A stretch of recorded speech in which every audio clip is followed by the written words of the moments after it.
명절 잘 보내셨습니까? 네, 오늘이 명절 당일인데 또 안식일과 함께 이 명절을 맞이하게 되었습니다. 하나님의 크신 은혜와 축복이 여러분과 또 모인 모든 가족들에게 함께할 수 있기를 간절히 소망합니다. 특별히 가족들에게 우리가 지키는 이 안식일을, 또 우리의 이 소중한 진리를 잘 소개할 수 있는 그러한 시간이 될 수 있기를 진심으로 소망합니다.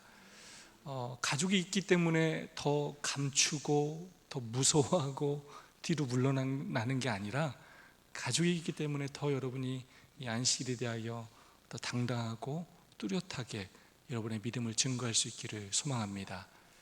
그게 참 잘 안 되죠? 네, 너무 두려워하지 마시고 당당하게 믿음으로 그렇게 행해 주시기를 부탁드리겠습니다. 옆 사람과 사랑과 소망을 담아서 우리 또 인사하고 시작하겠습니다. 옆 사람 손잡고 안아주시면서 하늘까지 함께 갑시다 인사해 주시면 감사하겠습니다.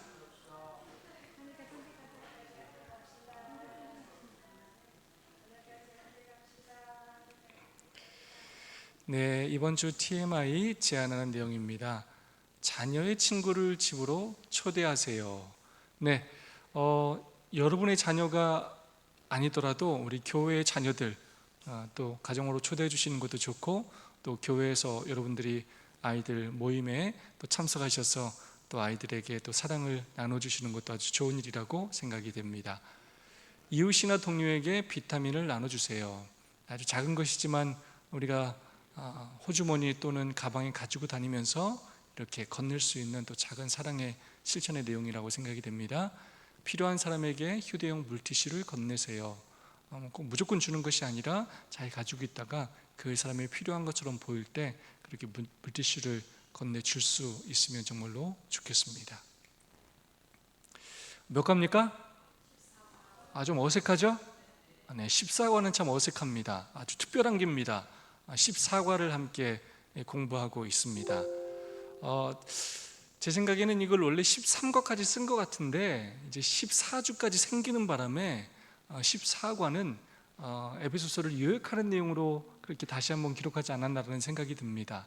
제목이 무엇이냐면 지금까지 13주 동안 배운 에베소서를 뭐 하는 시간이라고 이제요? 마음에 새기는, 이미 다 새겼는데 다시 한번 새기는 시간입니다.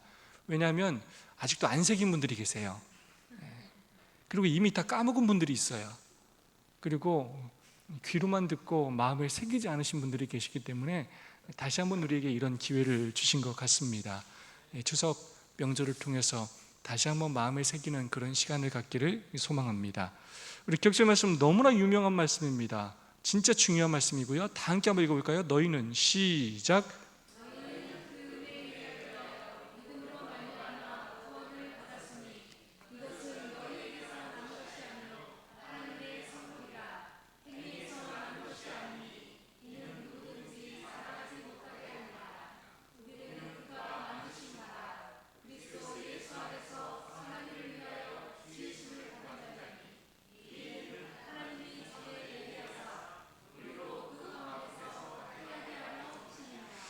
네, 에베소서의 말씀 가운데 사실 가장 유명한 말씀이라고 해도 될 정도로 중요한 말씀입니다. 에베소서가 기독론 예수님에 대해서, 구원에 대해서도 이야기할 뿐만 아니라 또 교회에 대해서도 이야기를 하는데, 무엇보다 우리의 구원이 어떻게 이루어지는지에 대하여 너무나 자세히 설명해 주고 있습니다. 은혜에 의하여 믿음으로 말미암아 구원을 얻었다는 것입니다. 이 구원이 우리 스스로에서 날 수 있는 것이 아니고 하나님의 뭐라고요? 선물이라는 것입니다. 우리의 행위에 의해 난 것이 아니기 때문에 그도 하나님 앞에서, 또 성도들 앞에서, 이웃 앞에서 우리가 자랑할 수가 없다는 것입니다. 정말 오늘 우리가 살아있는 것, 믿음 안에 있는 것 전적으로 하나님의 은혜임입니다. 그러므로 우리는 자랑하기보다 하나님께 감사하고 이 은혜를 나누는 일에 더욱더 힘쓰며 살아야 하겠습니다. 그렇게 하신 이유, 우리가 그리스도 예수 안에서 선한 일을 위하여 처음에도 지었을 뿐만 아니라 새롭게 거듭난 자녀라는 것입니다. 그러므로 우리가 이제 구원받은 자로서 이제 예수님의 삶의 모본을 따라 더욱더 선한 일을 하는 일에 힘쓰며 살아야 하겠습니다. 이번 과는 14과로 전체 복습의 시간입니다. 에베소서의 가장 중요한 주제 중에 하나였던 것이 그리스도 안에서의 연합, 하나됨에 대해서 배웠는데 다시 한번 살펴보는 시간을 갖도록 하겠습니다. 이 교과의 저자는 토요일 소지에 이 내용을 다루고 있습니다. 여러분, 이게 뭔지 아십니까? 어딘지 아십니까? 네, 아주 박식하십니다. 가보셨습니까? 가본 분이 계시네요. 저는 가보지 못했고 말로만 들었는데 말씀하신 것처럼 런던 아이라고 합니다.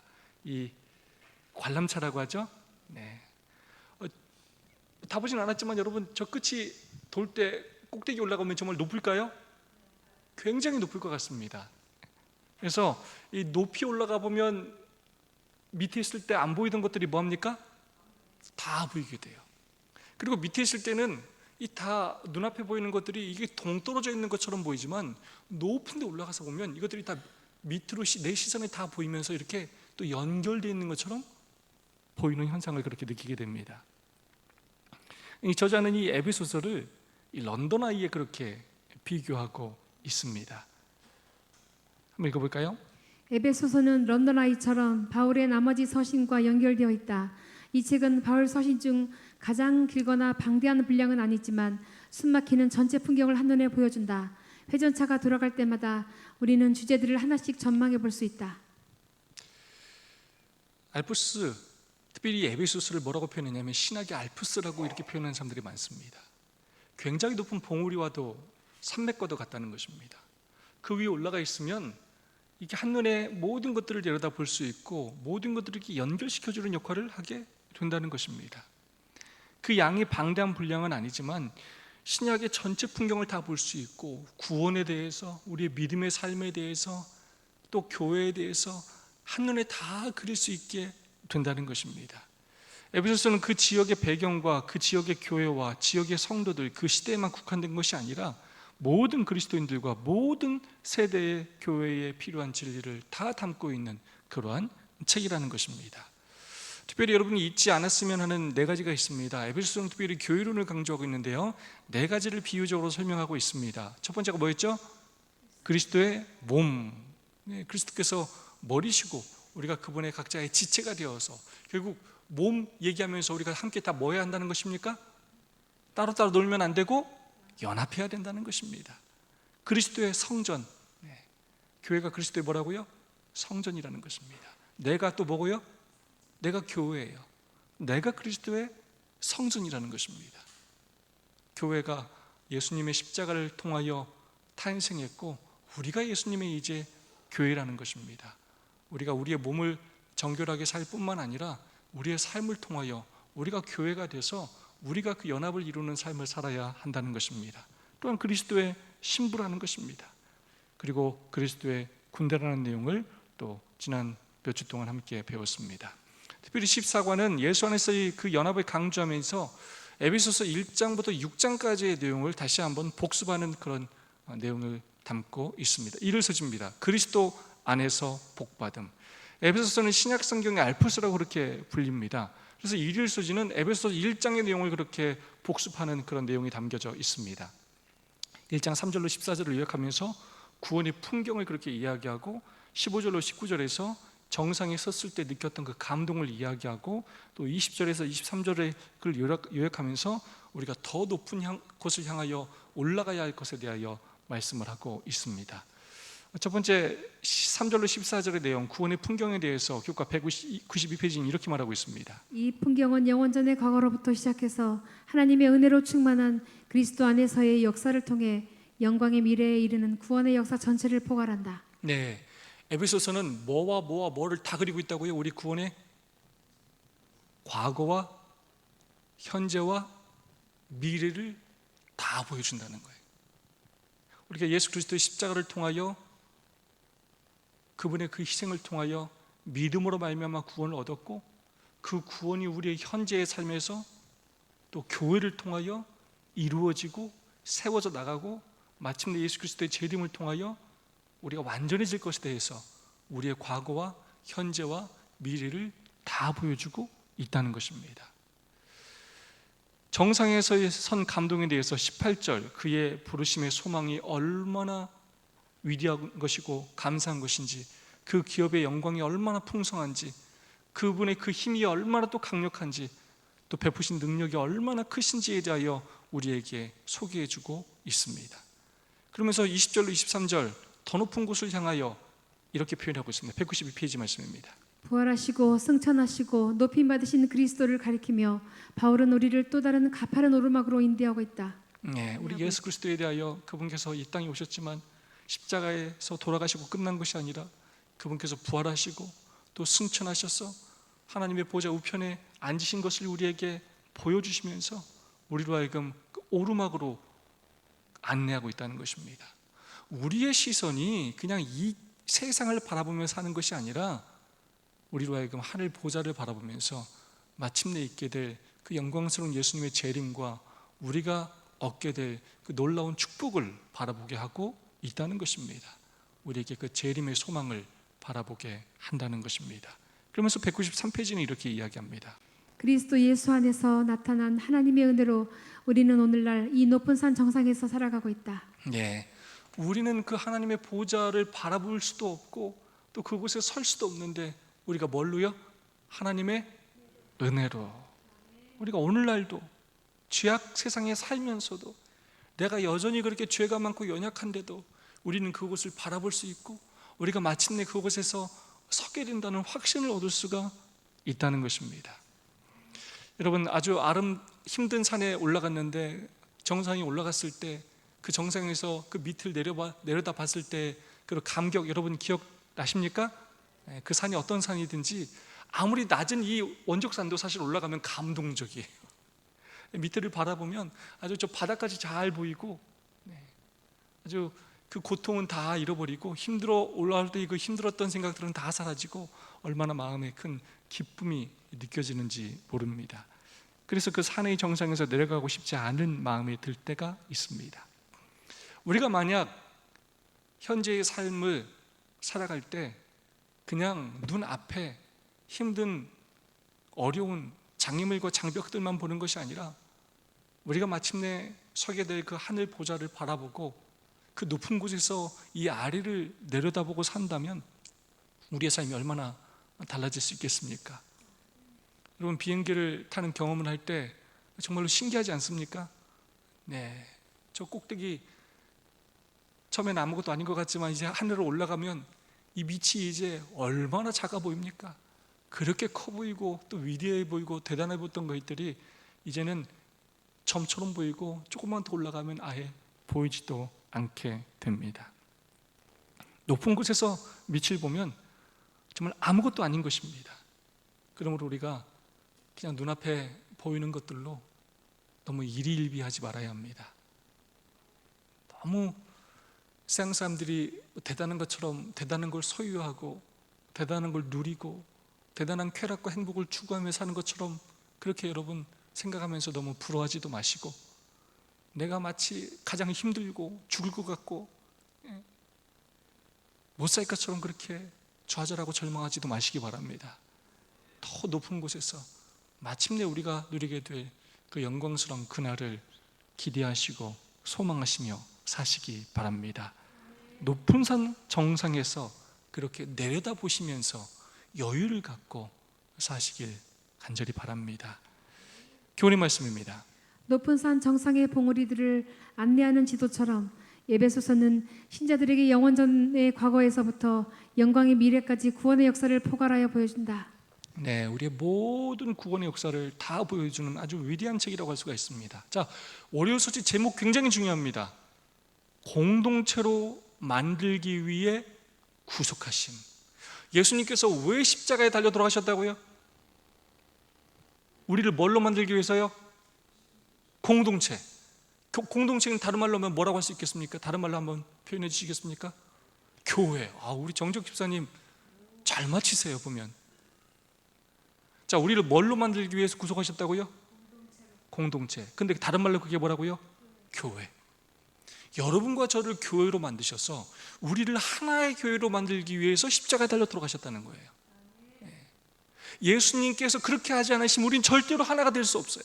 오늘 우리가 명절 저녁에 뭐하러 여기 같이 얼굴 보고 있어요? 서로 가족도 아닌데 피를 나누지도 않았는데 뭐 그렇게 반갑고 왜 그래요? 아무 상관도 없는 사람들인데. 우리가 그리스도 안에서 뭐가 되는 거라고요? 진짜 가족이 되는 경험을 하는 거예요. 예수님이 아니면 이게 가능하다고 불가능하다고요? 불가능해요. 기분 나쁘면 끝이에요. 한번 싸우면 끝이에요. 예수님이 있어야 이게 가능해요. 서로 화해하고 또 용서하고 서로를 섬기고. 예수 그리스도께서 죄인을 위해 무슨 일을 하셨는지를 우리에게 보여주고 있어요. 예수님께서 이 땅에 와서 하신 일이 무엇인지를 보여주고 있어요. 하나님을 믿는다고 하는 사람들이 서로 싸우고 다투고 편을 가르고 비난하고 그렇게 살았단 말이에요. 근데 예수님께서 그렇게 죄인들을 내게로 오라 하시고 창기와 새이들을 찾아가셔서 그들과 음식을 함께 먹으시고 뭐 하는 모습을 보여주셨다고요? 공동체. 그런 죄인들도 하나님의 자녀로, 삭개오 같은 그런 죄인들도 하나님 나라의 자녀로 그렇게 인정해 주시고 그의 집에 들어가시고 그들과 식사를 함께 하시고. 그래서 여러분, 교회에서 밥 먹는 건 굉장히 중요해요. 밥을 먹어야 뭐가 돼요? 가족이 돼요. 가족. 오늘날의 문제는 가족들이 밥을 같이 안 먹는다는 거예요. 오늘 교회의 가장 큰 문제 가운데 하나는 밥을 같이 안 먹는다는 거예요. 구역반 안 해요. 옛날에 구역반 그 형식이 올바르지 못해도 교회가 성장했던 이유는 밥을 같이 먹었기 때문이에요. 근데 요즘 밥을 같이 안 먹어요. 모이질 않죠. 자기 집을 오픈하질 않죠. 시간을 내질 않죠. 여러분, 다시 한번 강조하지만 신앙은 절대로 혼자 하는 게 아니에요. 나 혼자 잘났다고 구원받는 게 아니라고요. 우리는 하나님의 은혜로 구원받는데 그 은혜를 경험하는 곳이 어디라고요? 교회. 그리고 그 은혜를 주고받는 대상이 누구라고요? 교인이에요. 교인. 제가 장로님들한테 얼마나 많은 은혜를 받는지 몰라요. 이렇게 은혜를 받고 그 은혜에 감사하고 저도 또 다른 사람에게 은혜를 베풀고 끊임없이 우리는 서로 은혜를 주고받고 그 하나님의 은혜를 통해서 우리의 그 이기적인 성품이 변화되는 거예요. 마음에 안 들던 저 사람을 불쌍히 여기고 그러면서 내 죄를 또 돌아보고 우리는 죽을 때까지 이 경험을 해야 하는 것입니다. 에베소서 2장 4절로 6절의 말씀입니다. 긍휼에 풍성하신 하나님이 우리를 사랑하신 그 큰 사랑을 인하여 허물로 죽은 우리를 그리스도 예수 안에서 살리셨고 또 함께 일으키사 그리스도 예수 안에서 함께 하늘에 앉히시니. 여러분, 우리 하나님이 긍휼이 얼마나 많은지 몰라요. 그에 비해 우리는 긍휼이 얼마나 찔끔밖에 없는지 몰라요. 코딱지만큼. 은혜라는 걸 모르고 살아요. 우리는 딱 받은 만큼 계산해서 딱 주고 따지기 좋아하고 횟수를 줘. 우리 횟수 딱 너 3번까지만 내가 참는다. 우린 그런 걸 참 좋아하는 사람들이에요. 근데 우리 하나님 어떻다고요? 긍휼에 뭐 하시다고요? 풍성하세요. 그냥 사랑이 아니라 뭐라고 표현하냐면 큰 사랑. 그래서 뭘로 죽으셨다고? 우리가 뭘로 죽었다고요? 우리의 허물. 우린 정말로 우리의 허물에 눌려 죽을 사람들이. 그런데도 우리는 우리가 우리의 허물에 덮여 죽을 만한 존재인데 우리는 항상 누구 유혹한다고요? 우린 늘 다른 사람의 허물을 이야기한다고요. 그런 우리를 예수 그리스도 안에서 우리를 살리신 다음에 우리를 또 함께 뭐 하시고? 일으키시고. 그래서 예수 그리스도 안에서 우리를 함께 하늘에 뭐 하길 원하신다고요? 앉히시길 원하신다는 거예요. 그걸 이루고자 하는 그 장소가 어디라고요? 교회. 그러면 정말 감동적이지 않습니까? 교회는 단순한 건물을 말하는 것이 아닙니다. 그래서 에베소서 2장 1절로 10절은 그리스도와 연합을 먼저 얘기해요. 그리스도와 연합이 없는데 성도와 연합할 수가 없어요. 그래서 성도와 연합이 잘 안 되는 사람은 어떤 문제를 가지고 있냐면 그리스도와 연합을 하지 않았다는 거예요. 그리스도 안에 들어오지 않았다는 거예요. 그리스도 안에 들어와 있어야 내가 은혜로 그분의 안에 있다는 걸 인정하게 되고 다른 사람도 그분의 은혜로 한 가족으로 인정하는데 내가 그리스도 안에 들어와 있지 않으면 다른 사람을 하나님의 자녀로 인정하지 않는다는 것입니다. 자, 2장 4절로 7절을 그리스도와 연합을 강조합니다. 3가지의 경험에 우리를 참여시키기 위하신다는 거예요. 부활하시고 승천하시고 그분께서 하나님의 보좌 우편에 앉으신 것처럼 우리 또한 어떻게 하시겠다고요? 우리 마침내 부활시키실 거예요. 예수님 재림의 날. 그리고 또 뭐 하실 겁니까? 우리를 하늘로 올리실 것이고, 그래 마침내 우리를 어디 앉히실 거라고요? 하나님의 그 보좌 우편에 예수님과 같은 그런 놀라운 영예와 특권을, 하나님의 자녀가 되는 권세를 우리에게 주신다는 것입니다. 우리로 하여금 그리스도와 연합하는 하나님의 자녀가 되는 그런 특권을 주신다는 것입니다. 11절로 22절 성도와 연합을 강조합니다. 그래서 수직적 은혜, 하나님께 나아갈 수 있는, 은혜의 보좌 앞에 나아갈 수 있는 놀라운 은혜를 받았을 뿐만 아니라 이 연합을 통하여 궁극적으로 어떤 연합을 이루기를 원하신다고요? 수평적인 연합, 수평적인 은혜를 나누기를 원하신다는 것입니다. 그래서 예수님께서 이 땅에 육신을 입고 오셔서 십자가에 달려 돌아가심으로 중간에 막힌 담을 자기 육체를 가르심으로 하셨고, 그래야 우리로 하여금 하나님의 은혜의 보좌에 나아갈 수 있는 그 길을 내셨고, 십자가로 이 둘을 한 몸으로 연결하셨고, 그 한 몸이 이렇게 하나님과 우리의 관계뿐만 아니라 성도와 성도와 이웃과의 관계를 하나로 연결하는 그 일을 하셨다는 것입니다. 그 건물마다 하나님의 교회, 성도 한 명마다 서로 연결하는 일을 하셨다는 것입니다. 교훈의 말씀입니다. 하나님의 은혜로 그리스도의 부활과 승천과 높여짐에 연합한 그리스도인은 다른 사람과의 장벽을 허물고 연합하여 거룩한 성전을 구성하는 일부가 된다. 네, 우리가 하나님의 다 뭐라고요? 한 명 한 명이 교회예요. 우리가 오늘 안 오는 사람은 뭐라고 할 수 없지만, 교회를 온 사람을 당신 나가세요라고 합니까? 해요? 그 누구에게도 우리가 나가라고 하지 않아요.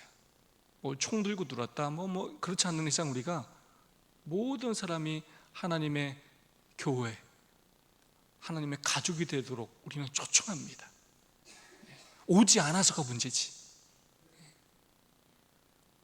아무리 오라고 해도 안 오니까 문제지. 우리가 오는 사람을 예수님께서 가라고 하시는 적은 없어요. 정말 중요해요. 그래서 구원받지 못하는 이유, 아무리 오리도 안 와서 구원을 못 받는 거예요. 그래서 우리가 하나님의 거룩한 성전을 구성하는 일부가 되고, 우리는 그렇게 서로를 세워가는 교회가 되고, 그렇게 하나님의 나라가 끊임없이 확장되는 그런 경험을 하면서 온 세상에 하나님의 영광이 가득 찬 그 나라가 도래하게 되는 것입니다. 활서지입니다. 우리는 살아계신 하나님의 교회.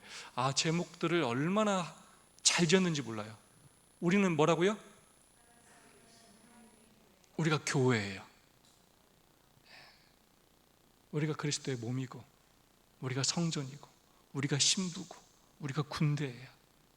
에베소서 3장은 교회에 대한 그 바울의 열정이 드러나 있습니다. 3장 10절의 말씀입니다. 이는 이제 교회로 말미암아 하늘에서 정사와 권세들에게 하나님의 각종 지혜를 알게 하려 하심이니. 네, 하나님의 각종 지혜를 알게 하시는 곳이 어디라고요? 교회요, 교회. 그래서 3장 2절로 13절은 은혜와 비밀의 경륜에 대해서 말하고 있고, 그 다음에 14절로 21절은 바울의 기도를 그렇게 나타내고 있습니다. 은혜, 비밀의 경륜, 교회에 대한 하나님의 뜻이 이 그리스도를 통해 성취됐다라고 말씀하시면서, 이 교회라는 대상이 하나님께서 얼마나 귀중하게 여기는 대상인지를 사도행전을 통하여 그렇게 우리에게 말씀하십니다. 교회는 하나님께서 특별한 의미에 있어서 당신의 최고의 관심을 쏟으시는 대상이라는 것입니다. 우리는 도구들이라는 것입니다. 우리를 부르신 이유는 우리를 통하여 하나님의 뜻을 세상에 드러내기를 원하신다는 것입니다.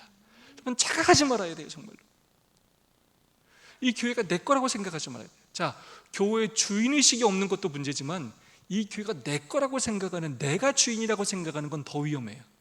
이 두 양극단을 정말로 조심해야 합니다. 주인의식을 갖고 일하되 진짜 주인이 누구시고 머리가 하나님 예수 그리스도시에요. 우리는 그분의 뭐예요? 지체. 우리는 사실 종이에요. 종.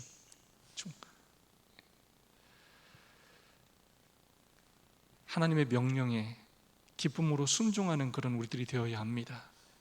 그래야 하나님께서 나를 통하여 하나님의 뜻을 이루실 수가 있어요. 우리는 지혜도 부족하고 능력도 부족하고 할 줄 아는 것이 별로 없습니다. 우리가 겸손히 예수 그리스도를 우리의 주인으로 인정하고 도구로 사용하게 해달라고 기도할 때 하나님께서 우리를 사용하시는 것입니다. 이방인을 포함시키면서 자신을 이방인의 사도로 부르셨다고 그렇게 고백했습니다. 3장 8절입니다. 모든 성도 중에 지극히 작은 자보다 더 작은 나에게 이 은혜를 주신 것은 측량할 수 없는 그리스도의 풍성함을 이방인에게 전하게 하시고. 네, 그래서 바울은 자신을 지극히 작은 자보다 더 작은 자라고 그렇게 끊임없이 그의 신앙이 깊어질수록 자신을 작은 자라고 이렇게 고백했고, 그 다음에 자신을 부르신 이유가 이방인에게 복음을 전하기 위함이라는 것입니다. 여러분, 우리 교회가 존재하는 이유는 그냥 우리끼리 가족처럼 지내기 위한 것만이 아니라는 거예요. 복음을 모르고 살아가는 많은 사람들에게 여전히 복음을 전하기 위함이라는 것입니다. 은혜를 베풀고 그 비밀의 경륜을 드러내기 위함이라는 것입니다. 우리가 그 일을 해야 한다는 것입니다. 예배 보러 오는 곳, 그것으로 한정지으면 안 된다는 거예요. 안식일만 지키면 된다고 절대로 생각하면 안 된다는 것입니다. 안식일을 은혜 없이 지키지도 말아야 돼요. 그 율법주의, 그게 율법주의예요. 예배 드리고만 가면 된다고 생각하는 게 율법주의예요. 그래서 은혜를 드러내야 돼요. 안식일을 통하여 용서하고 화해하고 은혜를 베풀어야 돼요. 그러면서 우리의 삶을 통하여 하나님의 이 놀라운 비밀의 뜻들을, 구원을 나타내야 한다는 것입니다. 세 번째, 교회에 각종 지혜를 주셨다는 것입니다. 3장 10절입니다. 이는 이제 교회로 말미암아 하늘에 있는 통치자들과 권세들에게 하나님의 각종 지혜를 알게 하려 하심이니. 네, 하나님의 놀라운 이 지혜, 구원의 지혜들을, 삶의 지혜들을 알게 하는 곳이 바로 이 교회라는 것입니다. 그래서 바울이 기도합니다. 3장 19절입니다. 그 너비와 길이와 높이와 깊이가 어떠함을 깨달아 하나님의 모든 충만하신 것으로 너희에게 충만하게 하시기를 구하노라. 그러면 우리는 이 교회에 올 때마다 하나님의 그 놀라운 사랑을, 그 은혜를, 그 놀라운 사랑과 은혜에 대한 너비와 길이와 높이와 깊이가 어떠한지를 우리는 날마다 깨달아 알아야 되고, 알 뿐만 아니라 우리의 마음속에 그것들이 흘러넘치게, 충만하게 흘러넘치게 되어야 한다는 것입니다. 그래서 정말로 우리의 신앙이 그냥 교회만 다니는 신앙이 아니라 교회를 통하여 우리의 품성이 변화되고 우리의 삶에 사랑과 은혜가 충만하게 흘러넘치는 삶이 되어야 한다는 것입니다. 이론이 아니라 실제적인 그런 장소가 되어야 한다는 것입니다. 교회는 예수 그리스도의 십자가의 사랑과 구원을 아주 실제적으로 배우는 곳입니다. 그러므로 교회는 그리스도와 동역하는 그런 기관이 되어야 합니다. 여전히 우리에게 문제가 많고 여전히 정말로 너무 연약한 성도들이 많아요. 하지만 그런 우리도 여전히 초청하시고 당신의 제자 삼기를 원하시고 우리와 동역하기를 원하시는 그 하나님을 의지함으로 우리를 통하여 하나님과 하나님의 그 영광과 계획이 드러나야 한다는 것입니다. 이것이 바로 주님의 계획이고 또 신비라는 것입니다. 여러분, 우리 제7안식 예수재림교회가 정말 연약하지 않습니까? 솔직히 진짜 연약해요. 어떻게 보면 성도들도 너무 사실 열심도 없는 것 같고 때로는 너무 부족하고 하나님께서 어떻게 마지막 시대에 이 일을 이루실까 정말로 캄캄하고 답답하게 느껴질 때가 한두 번이 아니에요. 하지만 정말로 놀라운 하나님의 계획과 신비가 있다는 것입니다. 아무쪼록 우리가 그 하나님의 역사에 쓰임받는 도구가 될 수 있기를 간절히 소망합니다. 교훈의 말씀입니다. 만물을 그리스도 안에서 통일하게 될 때에 하나님의 각종 지혜가 드러나고 이 계획의 동역자인 신자들의 삶을 통해서도 나타나게 된다. 네, 하나님의 계획의 동역자인 우리들의 삶을 통해서 하나님의 각종 지혜가 결국 나타나게 된다는 것입니다. 수요일 수지입니다. 하나된 믿음. 에베소서 4장의 내용을 요약하면서 교회 그 구성원들이 서로 용납하고 용서하라고 그렇게 강조하고 있습니다. 그래서 4장 4절로 6절 하나라는 것, 그리고 7절부터 16절 몸의 지체에 대해서, 그리고 17절부터 32절은 호소하고 있습니다. 3장 19절의 말씀 한번 볼까요? 몸이 하나요 성령도 한 분, 한 소망 안에서 주도 한 분, 믿음도 하나요 침례도 하나요 하나님도 한 분이시니. 네, 하나 계속해서 하나가 되어야 할 것을, 연합해야 할 것을 강조하고 있습니다. 4장 3절입니다. 성령이 하나 되게 하신 것을 힘써 지키라. 네. 그래서 사단이 노리는 게 뭐예요, 여러분? 하나 되지 못하게 하는 거예요. 그리고 사단은 우리가 여러 번 배웠죠. 우리의 약점을 너무나 정확히 알아요. 우리가 하나님의 전신갑주 중에서 뭘 안 입고 있는지, 뭐가 부족한지를 알아가지고 거기를 쿡쿡 찔러요. 그래가지고 교회가 뭐가 될 만하면 늘 분열을 일으켜요. 이곳에서 뻥 터지고 저곳에서 뻥 터지고, 끊임없이 사단은 연합하지 못하고 분열하고 서로를 미워하고. 여러분, 거기 넘어가면 된다고 안 된다고요? 우리가 그 도구로 쓰임받지 말아야 됩니다. 우리가 은연중에 정말 그럴 때가 참 많이 있습니다. 그래서 우리가 힘써서 지킬 게 무엇인지를 우리는 잊지 말아야 합니다. 사단이 우리를 끊임없이 분열하려고 할 때 우리가 하나님께서 십자가를 통하여 그렇게 그분이 이루시고자 하신, 하나가 되게 하라고 하신 그 약속을 우리가 지키기 위하여 노력하는 우리 모두가 되기를 소망합니다. 4장 16절입니다. 연결되고 결합되어 각 지체의 분량대로 역사하여 그 몸을 자라게 하며 사랑 안에서 스스로 세우느니라. 네, 지난주 배웠죠. 그 나무들이 얼마나, 그 큰 나무들이 그 뿌리가 3m밖에 되지 않지만 서로를 이렇게 쓰러지지 않고 그 오랜 역사를 버틸 수 있었는지 서로 연결되어 있기 때문입니다. 연결돼야 돼요. 제가 소그룹을 이렇게 강조하는 이유는, 교인들이, 지금 저희 재림교인들은 연결되어 있잖아요. 이렇게 다 따로따로 앉아 있어요. 다 따로따로 앉아 있고 와서 그냥 설교만 듣고 가요. 삶을 나누지도 않고 말씀을 나누지도 않고 관심이 없어요. 교회는 그러려고 만든 곳이 아닌데, 교회는 군대인데 군대. 한 분대가 하루 종일 내 몸 안에서 생활을 같이 하면서 한마디도 안 한다는 거예요. 그러니 이거 적군하고 싸워서 이길 수가 있어요, 없어요? 훈련도 안 받아. 훈련도, 교인들이 훈련 받는 시간이 없어요. 훈련하세요 하면 저 교회 안 다닐래요 이런다니까요. 요즘은 저 바빠서 훈련 못 받아요. 훈련 받지를 않아요. 우리 재림교회가 왜 성장하지 못하느냐? 우린 군대가 아니에요. 지금 오왕지졸처럼 각자 그냥 오고 싶으면 오고, 안 오고 싶으면 안 오고, 하고 싶으면 하고, 안 하고 싶으면 안 하고, 질서가 없어. 체계적인 것이 없다는 거예요. 그러면 절대로 우리는 사단과의 영적인 전투에서 승리할 수가 없다는 것입니다. 그래서 어떻게 된다고요? 연결되고, 또 어떻게 돼야 돼요? 결합돼야 돼요. 똘똘 뭉쳐야 돼요. 멘토끼리 똘똘 뭉치고 소그룹끼리 똘똘 뭉쳐서 각 지체 분량대로 하나님께서 맡겨주시는 그 양대로 우린 일해야 합니다. 그렇게 계속 자라야 돼요. 서로가 서로를 도우면서. 여러분, 소그룹 할 때 느끼지 않습니까? 내가 모르던 걸 딴 사람을 통해서 알게 되고, 끊임없이 서로가 나누면서 우리 서로 뭐 해가요? 성장해 가요. 나누면서 배워가는 것입니다.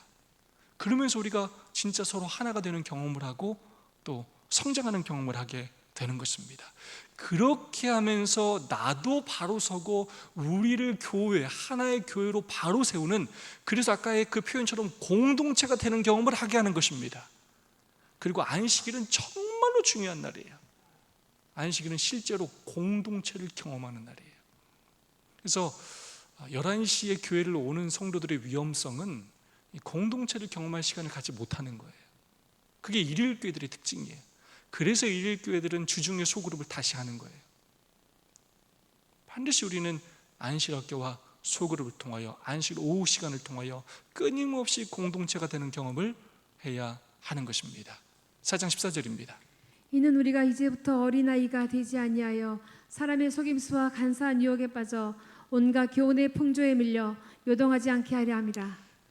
그렇게 서로 연결되고 결합하지 않으면 우리는 계속 그냥 오랜 시간 신앙을 했는데도, 때로 30년 40년 교회를 다녔는데도 바람만 보고 풀면 그냥 이로 휘청했다 저로 휘청했다 이런다는 거예요. 조금만 속상하면 교회를 또 떠나고 싸우고, 뿌리가 뭐하지 못하다고요? 튼튼하지 못하고, 서로 또 뭐 돼 있지 않고 연합하고 결합되어 있지 않고, 모래알처럼 후 불면 다 흩어지고. 이건 하나님께서 바라시는 교회가 아니라는 것입니다.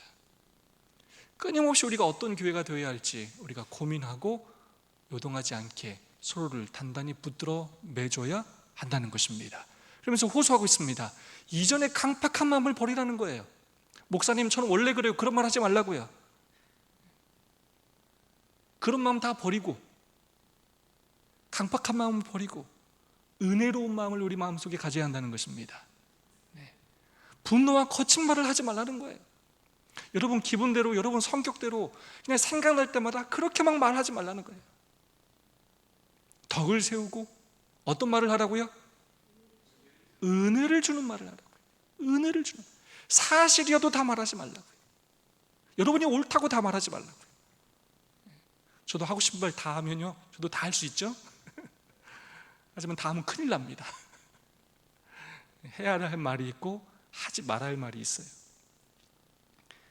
참아야 될 때가 많아요.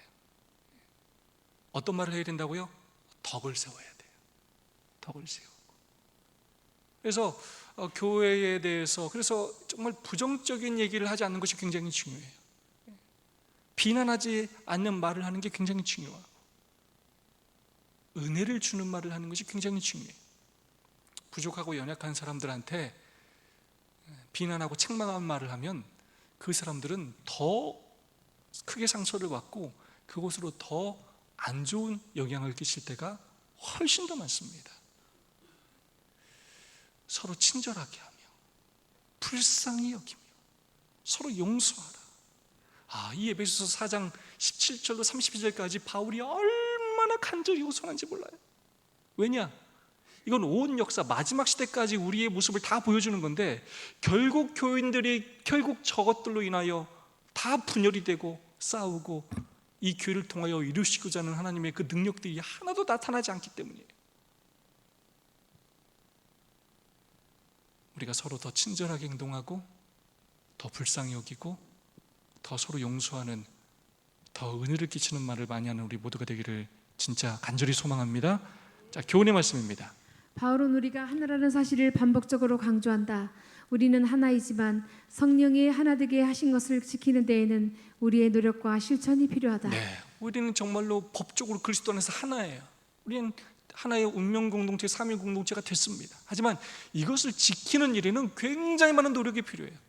부부가 언약 관계를 맺었지만 그 부부가 원만한 관계를 유지하기 위해서 많은 노력이 필요한 것과 마찬가지입니다. 우린 늘 우리 악한 본성들이 끊임없이 튀어나와요. 그래서 그것들이 튀어나올 때마다 우리 스스로를 낮추고 겸손히 행하고 인내하고 온유하게 행동하는 일들이 너무나 필요하다는 것입니다. 자, 마지막 목요일서지입니다. 감동적인 제목입니다. 받은 은혜를 따라 은혜를 나누는 자가 되라는 것입니다. 자, 에베소 5장의 내용을 요약하고 있습니다. 4장 32절 한번 읽어볼까요? 서로 인자하게 하며 불쌍히 여기며 서로 용서하기를 하나님이 그리스도 안에서 너희를 용서하심과 같이 하라. 왜 4장 32절을 읽었냐면 5장 1절이 어떻게 시작하냐면 그러므로로 시작해요. 그러므로 사랑을 입은 자녀같이 너희는 하나님을 본받는 자가 되라는 거예요. 우리가 하나님의 사랑을 본받아야 되는데, 그러면 어떻게 본받는지가 4장 마지막 절에서 우리에게 말해주고 있어요. 서로 뭐 하라고요? 예수님께서 우리를 뭐 하신 것처럼? 인자하게 여기신 것처럼 우리도 서로를 불쌍히 여기고 서로 용서하기를, 누가 우리에게 하신 것처럼 하라고요?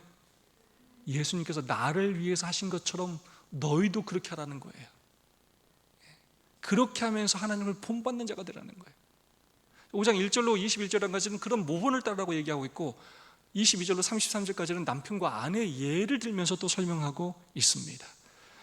모본을 따르라. 그들과 함께하는 자가 되지 말아라. 빛의 자녀들처럼 행하라. 어둠의 일을 참여하지 말아라. 죽은 자들 가운데서 일어나라. 세월을 아껴라. 주의 뜻이 무엇인지 이해하라. 술 취하지 말고 오직 성령으로 충만함을 받으라. 이런 모본을 따르라고 끊임없이 이야기하고 있고, 남편과 아내 이야기를 하면서는 그 둘이 한 육체가 될지니라고 이야기하면서 교회를 향한 그리스도의 그 자기 희생적인 사랑이 그 남편의 모본이 되고, 그리스도를 향한 그 교회의 신실함이 아내의 본보기가 되어야 할 것을 그렇게 말씀하고 있습니다. 그러면서 주님처럼 하고 또 우리가 죽게 하듯 해야 된다는 것을 말하고 있습니다. 교훈의 말씀입니다. 하나님의 사랑을 본받는 삶의 방식은 일반적인 삶의 양식과 대조된다. 빛의 자녀는 그리스도의 빛 안에서 살며 세상에 없는 새로운 양식으로 산다. 빛의 자녀는 그리스도의 빛 안에서 살며 세상에는 없는 새로운 삶의 스타일로 결국 살게 된다는 것입니다. 야, 저 사람 왜 그래? 저 사람 진짜 희한하다. 세상에서 도저히 보지 못한 그런 삶의 스타일로 사는 사람이 된다는 것입니다. 다시 한번 강조합니다. 우리는 그리스도의 몸이고요, 우리는 또 성전이고요, 우리는 그분의 신부예요. 우리가 교회예요. 그렇게 교회, 우리가 그렇게 서로 연합해서 하나님의 전신갑주를 입고 하나님의 군대가 되어서 이 선악간의 대쟁투에서 우리가 싸워 승리한다는 것입니다. 대장이신 우리 머리이신 예수 그리스도를 의지하고 그분을 따르면서 그분과 같은 삶을 살면서 믿음으로 승리하는 삶을 살아야 한다는 것입니다. 그러기에 우리는 하나님의 전신갑주를 입어야 한다는 것입니다. 근데 그 하나님의 전신갑주를 입어야 하는 곳도 어디예요? 교회예요. 오늘의 주제와 이 에베소서의 주제와 가장 어울리는 찬양, 제가 뭘까 생각했는데, 우리는 주의 움직이는 교회라는 찬양입니다. 우리 이 찬양 함께 묵상하면서 우리가 주님의 교회가 되기로 결심하기를 간절히 소망합니다.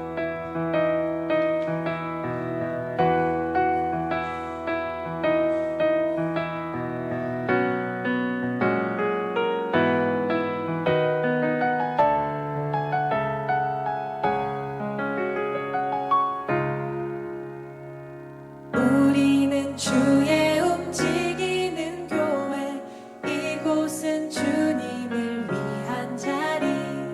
내가 기도하는 모든 땅 위에서 하나님 예배받은 그날을 고대하네. 우리는 주의 움직이는 교회, 이곳은 주님을 위한 자리. 내가 기도하는 모든 땅 위에서 하나님 예배받은 그날을 고대하네. 나의 노래로 주님의 성전을 지으리. 높임을 받으소서. 이스라엘의 찬송 중 거하신 주님은 거룩하십니다. 두 손 들어 주님의 보좌를 만들고 온 맘 다해 경배하리. 구름 날개 사이에 임하신 것처럼 내 위에 임하소서.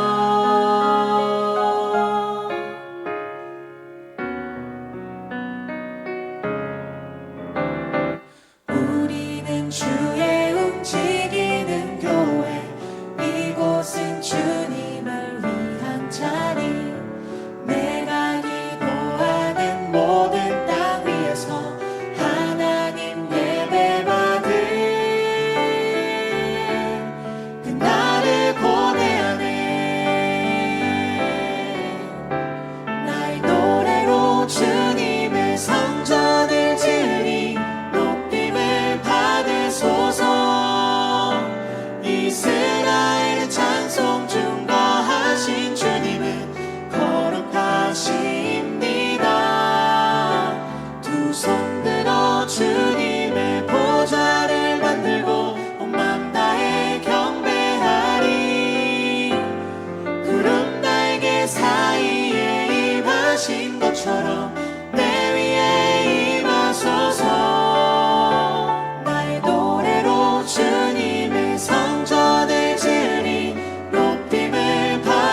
감동적이죠? 네, 우리가 살아서 움직이는 예수님의 교회가 되기를 간절히 소망합니다. 좋은 교회는 우리 한 사람이 더 예수님을 닮은 그런 교회입니다. 우리의 삶 가운데 성령 하나님께서 더 깊이 임재하는 그런 교회입니다. 우리가 그런 교회를 만들어 가기를 간절히 소망합니다. 우리 두 분, 세 분씩 짝을 지어서 오늘 받은 은혜와 또 결심을 나누겠습니다. 특별히 우리 교회의 이 연합을 이루기 위해 함께 연합하여 이 군사가 되어서 이 사명을 감당하기 위해 내가 어떤 일을 할 수 있을지, 어떤 일을 해야 하는지 서로의 고민과 또 결심을 그렇게 나눠주시고 함께 기도하는 시간을 갖도록 하겠습니다. 서로 좀 더 섞어서 그렇게 잘 운영해 주시면 좋겠습니다.